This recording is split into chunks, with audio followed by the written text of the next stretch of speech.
Ya, koe whakalo whaku Samoa. Masalo manguia ka ko uma mafia uma ele whai unga le. Ale whamasingo le fionga ya kalasa. Ya ola o video le whai akua. Ole pongia rasko ole aso ko ngai. Ole pongia rasko ngai ngei ya pangi. It's Saturday night now. Ole it's 13 after 10 in the evening. Ole was food kodo ke ele se food le po le fia. I ole say ko fa yakula video le fia fa yak. Wale I'm not going to talk about the ile ka ku fa masingo ngale o ke ele sa umbe ke ko mga o ke ko ya ko fa masingo. Ole sa o iloa le unga ele guilty le palemia. There is nothing wrong. Ko mea umaya nga fayele su mo mea umay fa ka le palemia. Ele ya mas mea nga me fa maungia sa nga ka ko ilo uma wa uyang makoyo mo kingoa ele the prime minister is not ele guilty. Ele Paul Menga fa ka dia ole fa unga fa masingonga ya ele sembe okay le ko fia ya ko ya yo wale uma ole nga bakula video kala ko nga fia ya le nga fa pe ele la u mba ngeli fa unga ya lo ngol menga o ye ole akolo ya fa ale unga ye me ya ka ko ilo uma ya kia ya I was very sure ele guilty le ole fa sa mo ele guilty ele fa maungia po le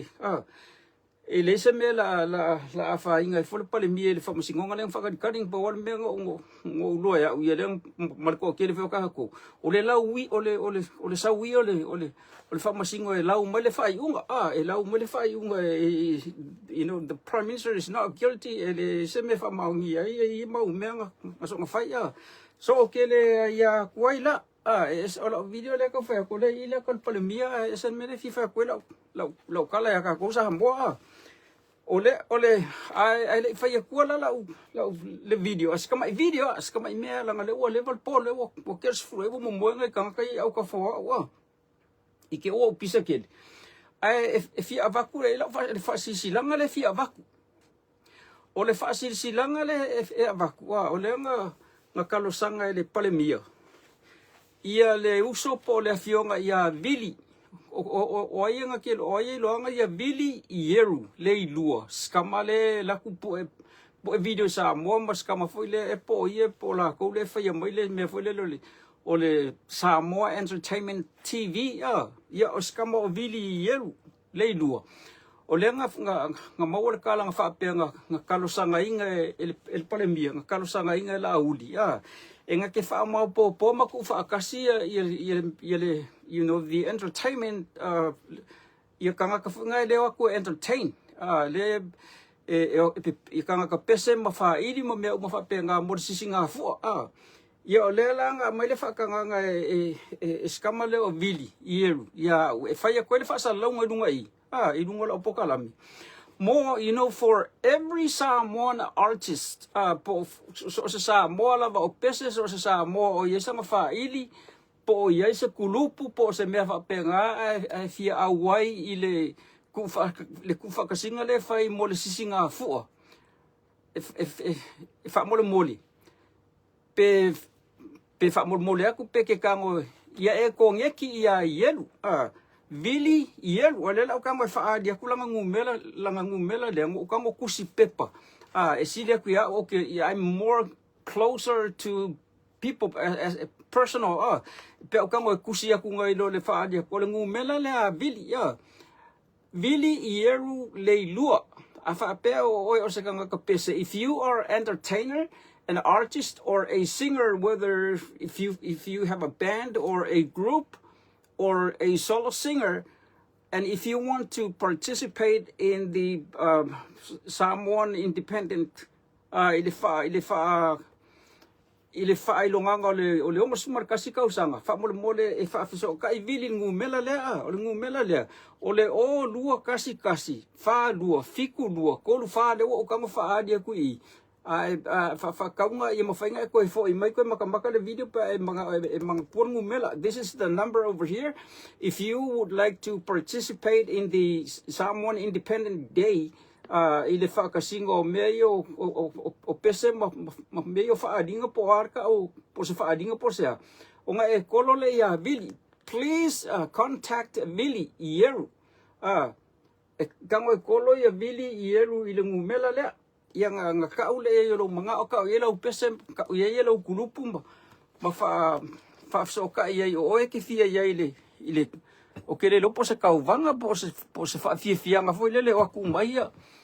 Ia kanga ka Samoa ia whafoa o leo oh, Sharon Stanford. Sharon, hello Sharon. I'm making the video, but it's mostly in Samoan. If you want to know, my video goes for all the Samoans around the world. For those that watch, I was just putting on the advertisement over here for all the Samoan singers, the artists, the group, different groups, whatever country they are in or at. If they want to participate in the Samoan Independent Day, you know, in June, please contact this number over here if you are a singer or whatever, and if you want to participate in this. So Sharon, that's what I'm doing now. So, but mostly I just want to do this video in Samoan, but I will do it both in Samoan and English. So thank you, Sharon, for watching. I'm taking this from my Facebook, but it's connected to my YouTube. Anyway, for all the Samoan people, Samoa, o le video le FIFA ya ko le ko vai me o le I le palemia, you know, the Prime Minister of Samoa. This is the Prime Minister of Samoa over here. Sharon, thank you for watching. Le lau ka ngai ka ku le mele Samoa. Nga fai ko ile so mga ku skamai mga ku ele se po le ale mele le po se fo ku nga fonga le a. Ile mele fa di mele mga ku le palemia le la ka. Let's have a silverman mo ilo to building ngay no nil vai aso ni ai pelo mal pa normally ang pe a fiti co generator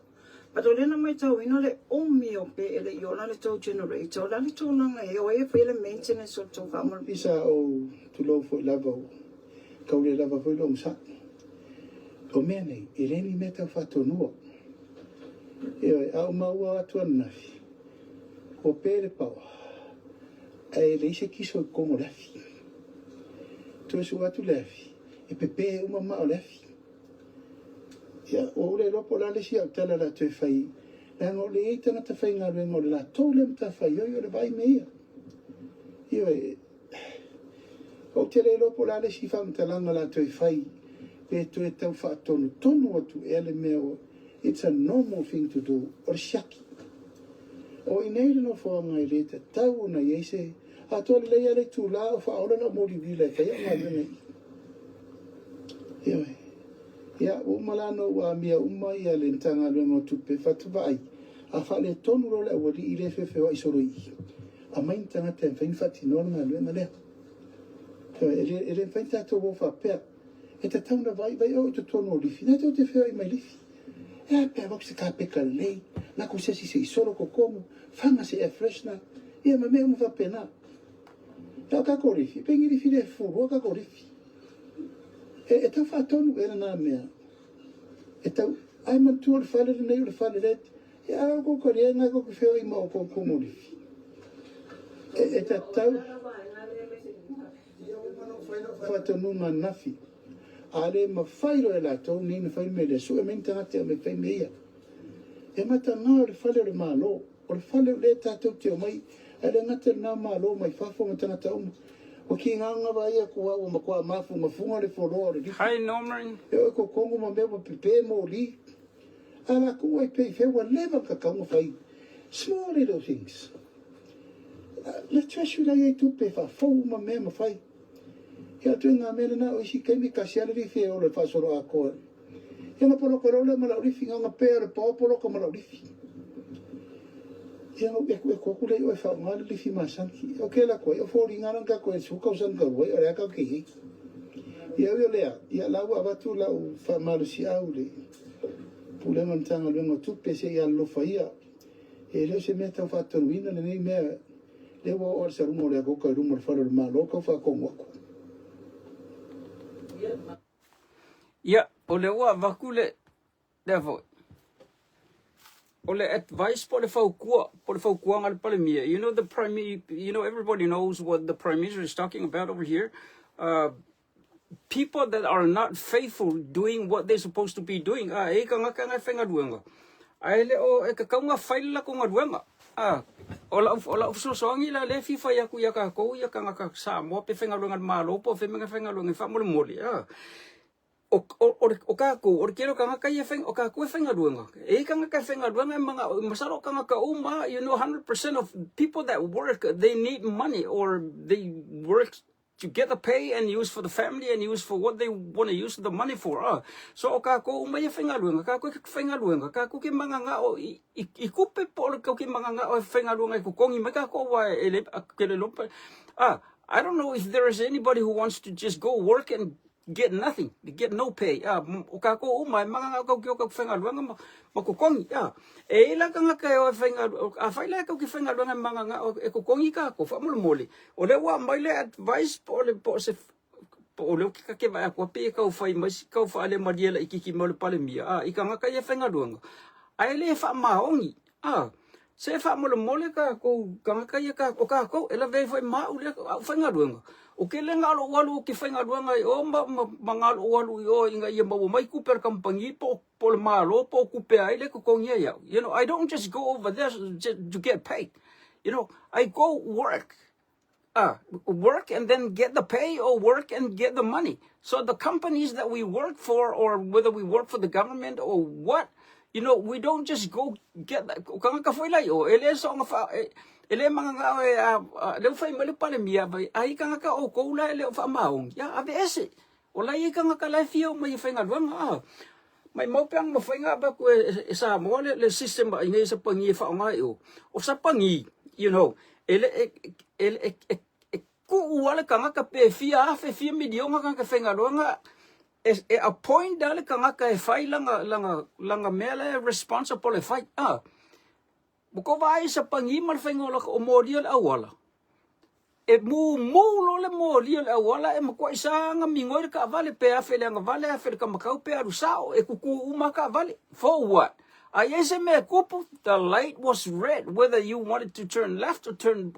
wherever you intended to turn to.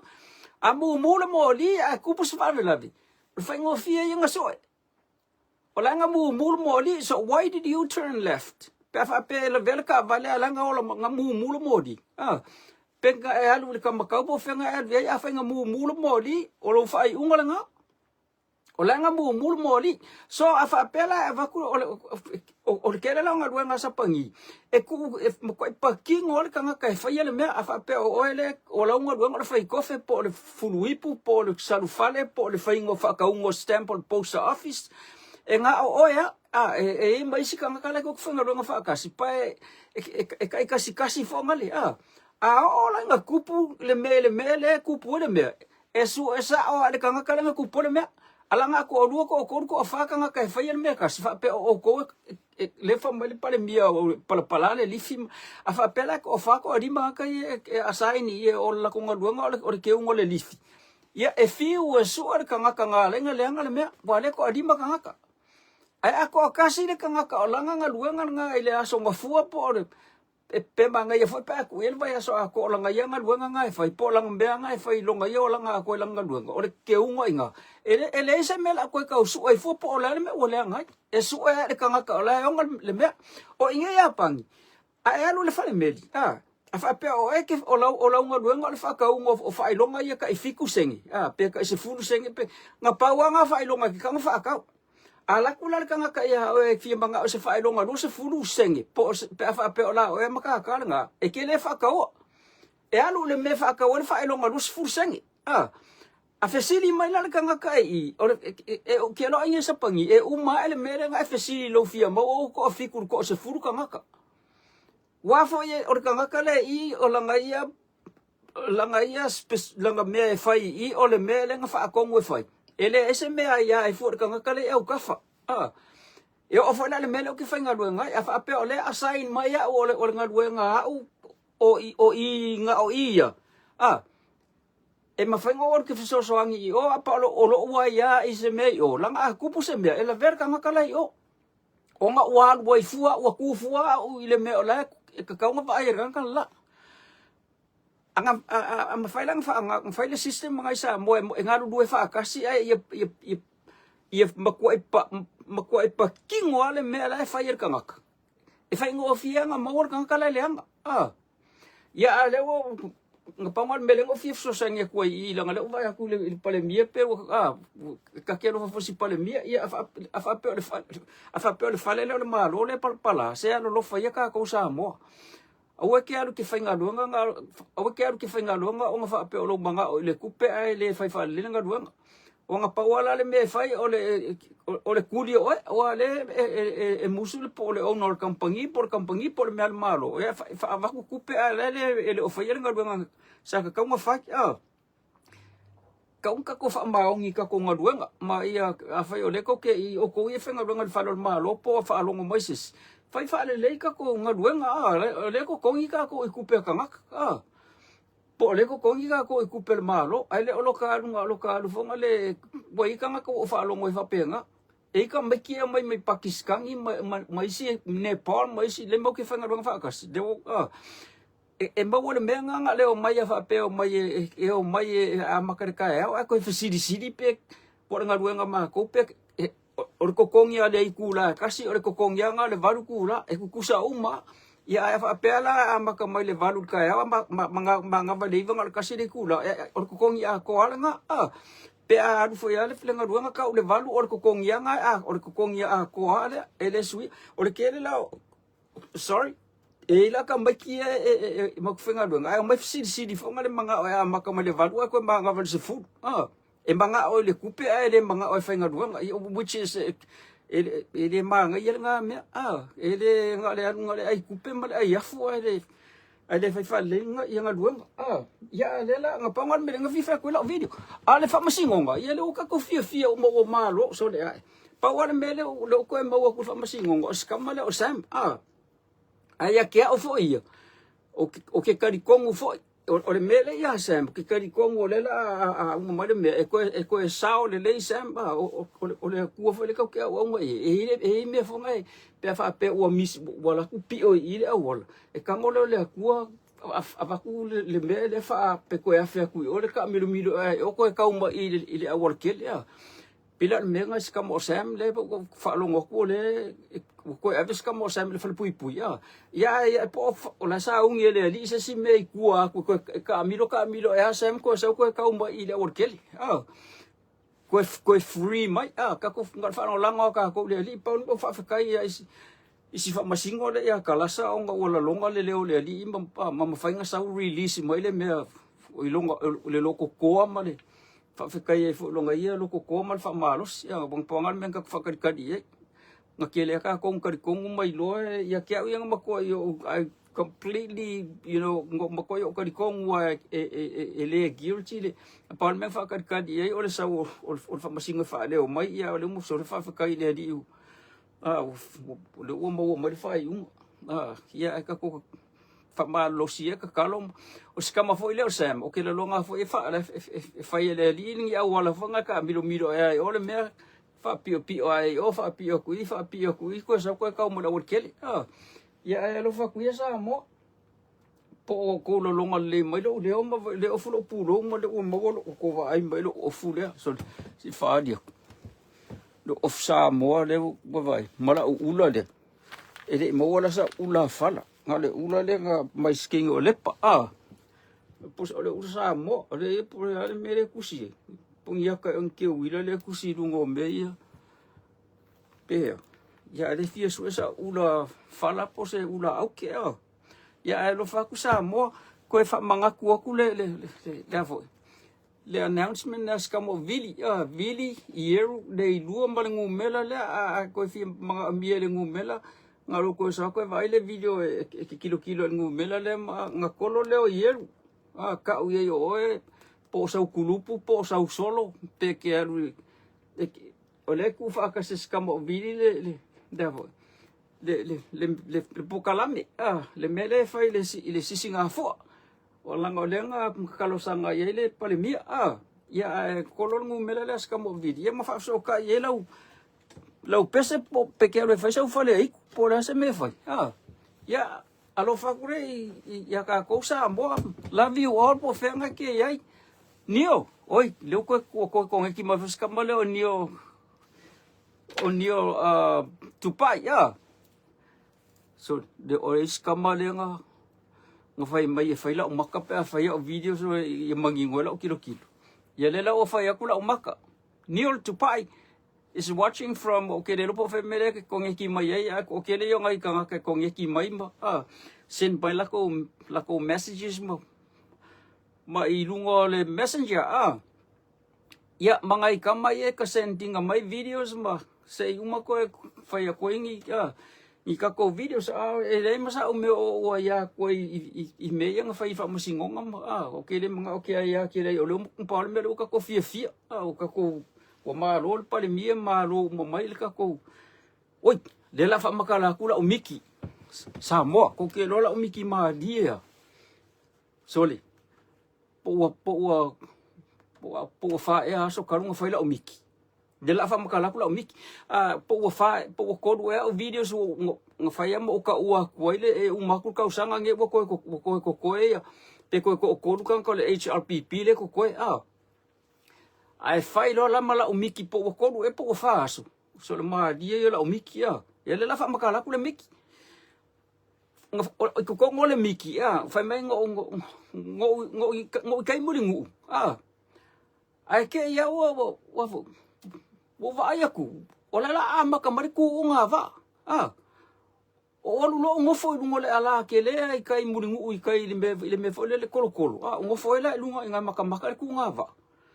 ya palo mar ku nga va sa ulo mar ku unga ya onga lo fa lo ko mo o kilo fo la va ku sa le va ala mo mai sa le va o le va ale fast le mo mai o le la o ke le o lo ku la po ile ngo foi ngo le va ale fast le o sa le va pasi ai va pe luma e alula nga o ile mele masangi nga alu nga ia me ku nga va a o fiu maka le si va ale ku nga le fai o le ku nga o va ale fast ma le va ale HRPP o le ma dia ia le mikila ko ia i la maka i la maka o fiu e fa akali le va ale HLPP ele sawa le o pasi le va ale fa so wa lu nga o me kinga ngai ai le sa o ka ngolo mai la le drone o ka ngofo le la fa le e kia ku le drone la fa le lu a vai aku o lo ke e lu o le drone ma ka o le drone le piko e lu pe le mele le pe ya okay ya le nga malu o le so le va le HLPP le solo le drone nga i ma le nga halu no la drone le halu nga i o kikiloku ila o la ku le va i o ma o le va ku ila le drone o kikiloku o la ku so o como ku ila lo i kai fasiko ku so o i kai fasiko ia le va ai ku ila lo e ko akolu kan kala ngo foku le va le va ala e halo le va ma ka li fa kasi halo le va fa sa sanga ngai o ai halo ngai ku le va au ki loku o la fa sa sanga i o ka ala fo ia halo ngai o le va o la inga la halo ngai lu mai o le va o la halo ngai ku au ku ila lu e ku ila le tro no ki loku e ko akolu kan kala ngo fo lu le va o la halo ko akolu e piko i kuali mongi kusa ali mongi da lenga mangu e piko mai i luma ia ya langa la walunga ole va le la o piko mai kuali mongi ku kongo ko la epa ai piko e luma fongo ko kusa le alo ko lu le va ala e hoanga i oa o ia o ke ia e lo i lunga kusa wala e ai e le se ku nga va ale o mako embangingo le ole la nga kala o miki le mero ke ia e ola alo le va fa sanga nga io e piko mai limong ku como kuila epa ale piko nga iluma yo ia fango ko la alo le va ko le fa ala alo le va nga o me le fa sanga ia ole la o ke ia no nga o le ke mafafo po le wingo le miki ya ale pe forwarding mai ada wa fa ma ngia ya video sing fa ya ku mo le o ku fa ngor ka sanga nge ko ko lu le HRPP le ko a ka ngaka fo ye le masang ka u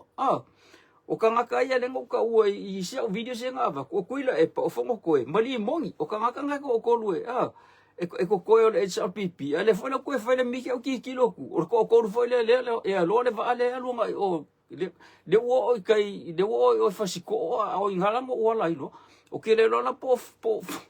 fe o ngai fasiko la male pele va po le male pe po male le mo po wo ya ngai o ala ngale wo kwala ilunga ya samo de la ko fa umala video ele se me ke le fong la fifa ko sa video o le ngo ka maka ngipo kala me le lo oi fo de le o puloku